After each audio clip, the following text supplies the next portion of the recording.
नमस्कार, प्रभा साक्षी news network पर आप सभी का स्वागत है।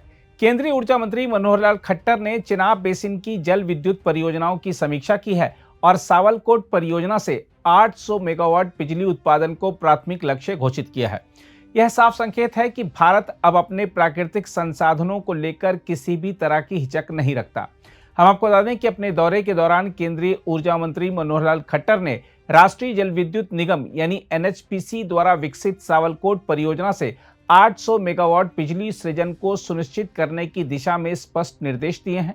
चिनाब नदी पर स्थित यह परियोजना जम्मू कश्मीर की सबसे बड़ी जल विद्युत परियोजना के रूप में उभर रही है तथा इसका लक्ष्य न केवल विद्युत उत्पादन को बढ़ाना है बल्कि क्षेत्र की ऊर्जा आत्मनिर्भरता को भी पूर्ण रूप से सुदृढ़ करना है। हम आपको बता दें कि खट्टर ने समीक्षा की प्रक्रिया में एनएचपीसी द्वारा चलाए जा रहे अन्य प्रोजेक्टों जैसे कि सेलाल पावर प्रोजेक्ट और रेटल हाइड्रो इलेक्ट्रिक प्रोजेक्ट पर भी गौर किया। मंत्री ने रेटल परियोजना के डैम कंक्रीटिंग कार्य का शिलान्यास किया और उन्होंने इंजीनियरों से समयबद्ध और गुणवत्ता नियंत्रित तरीके से कार्य पूरा करने पर जोर दिया। साथ ही सेलाल परियोजना में जमा गई तलछट को हटाने के लिए भी उन्होंने अधिकारियों को तीव्रता से काम करने के निर्देश दिए ताकि जल भंडारण क्षमता अधिकतम हो सके और पानी का पूरा उपयोग सुनिश्चित हो सके। खट्टर ने यह स्पष्ट किया कि इन विद्युत परियोजनाओं के लिए पाकिस्तान की कोई आपत्ति स्वीकार्य नहीं होगी।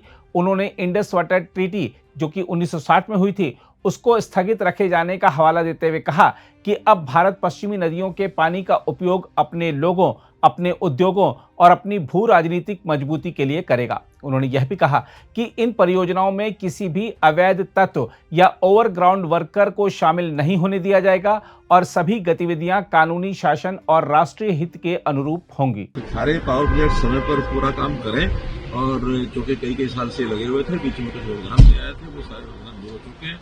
अब चारों प्रोजेक्ट जो है एक एक करके पूरे होंगे, समय पर इनकी जो पावर जनरेशन शुरू हो जाएगी और सारे देश को इसका लाभ होगा। प्यारबाजी का अर्थ नहीं है क्योंकि अब जो इंडस वाटर ट्रीटी का जो प्रधानमंत्री जी ने घोषणा कर दी है कि वो अमेंस में रखी गई है क्योंकि आतंकवाद को लगातार वो प्रेरित करते रहे हैं।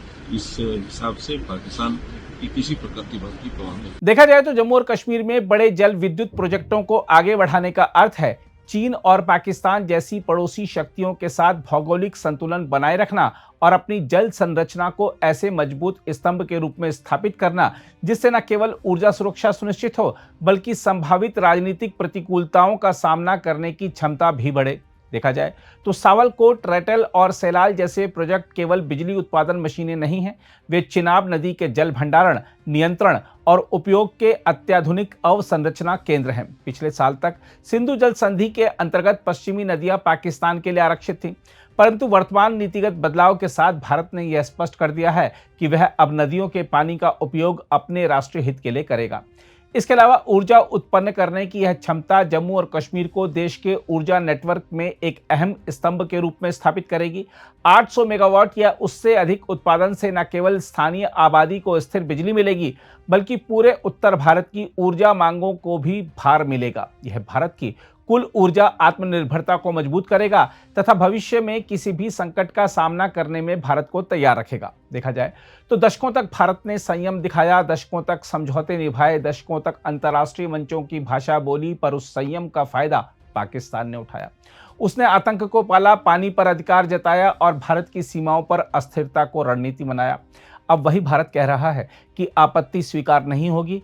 पाकिस्तान को समझना होगा कि अब समय बदल चुका है। सिंधु जल संधि के तहत भारत को जो अधिकार मिले हैं उनका पूरा उपयोग अब कागज पर नहीं जमीन पर दिखाई दे रहा है।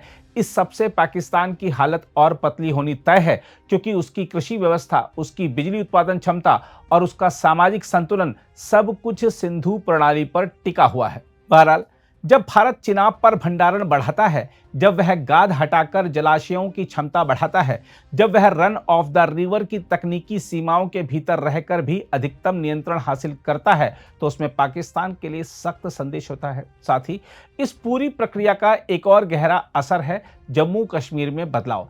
जब बिजली आती है, जब उद्योग आते हैं, जब रोजगार पैदा होता है तो अलगाव की राजनीति अपने आप कमजोर पड़ती है। अगर आप भी लेना चाहते हैं देश दुनिया की तमाम जानकारी तो आज ही सब्सक्राइब करें हमारे चैनल को।